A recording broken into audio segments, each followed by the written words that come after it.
Hey guys, your boy R's back at it again with another video. So today's video is the importance of identity and why many people today don't have one, even though they think that they do. Identity, by Merriam-Webster's definition, is the distinguishing character or personality of an individual. The key words within that definition are character and personality. Many people confuse their race and/or sexual orientation with their identity, something I believe is a horrible mistake that will lead many to ruin. The reason why I believe this is because things like race and sexual orientation, as examples, aren't things you choose. I didn't choose to be black or to be straight. I just am. I don't let those things define me, and thus, they're not a part of my identity. Many people put a lot of stake in things they didn't choose, which leads them to having an extremely slanted worldview dependent on who they identify as instead of who they are. There's a reason why there's so much division in America and around the world. Part of it is because politicians and news media actively separate people by things that they have no control over. They know if they distract others with things that cannot be changed, they'll be less likely to relate to others based on common character traits. This allows them to get away with corruption and general fuckery because people are so focused on infighting instead of holding the people who actually have influence accountable. If you generalize people by race, you've lost the plot. If you generalize people based on sexual identity, you've lost the plot. If you generalize people based on ideology, you've lost the plot. People have way more in common than they think, but because people allow themselves to be so easily divided, the conversation about true identity is lost. Your identity should be appended to who you are as a person, not based on something you didn't choose.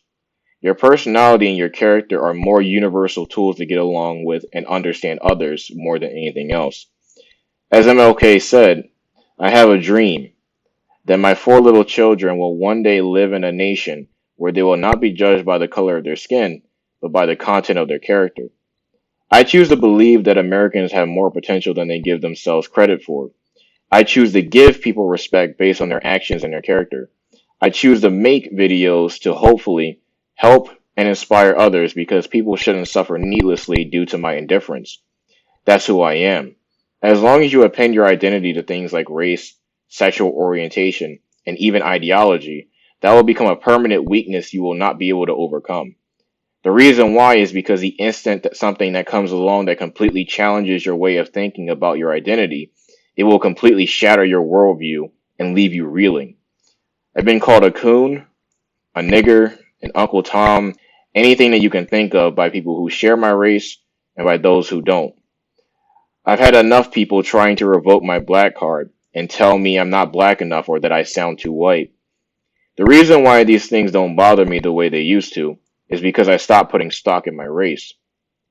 I'm also an agnostic atheist, meaning I'm open to the idea that there's a God, but I fundamentally believe in no human interpretations of a God because I think that humans are fundamentally too ignorant to possibly understand a God in any way.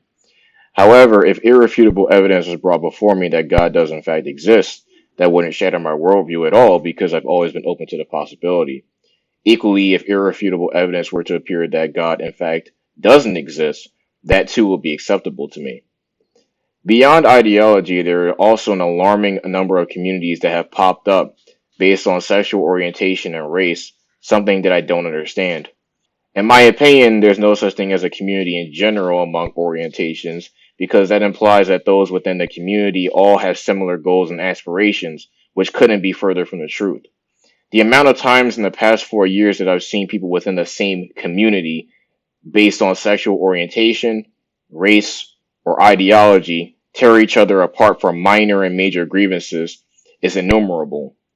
All communities do, in my opinion, is reinforce tribalism and one-dimensional thinking, which enables opposing ideas or worldviews to be crushed by mob rule and nothing more.